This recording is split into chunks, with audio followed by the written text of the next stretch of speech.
Greetings and welcome to this 3D Motive video course on creating modular game environments using Blender.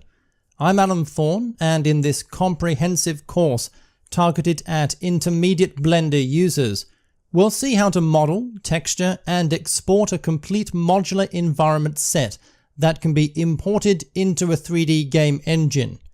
Our environment here will be a spooky industrial interior, a place where danger and evil lurks. Now, modular environments like these are very useful in game development. By using them, we can break down an environment into discrete and reusable building blocks. These can be recombined together in potentially limitless ways to make any number of interesting level arrangements, all from the same basic set of assets.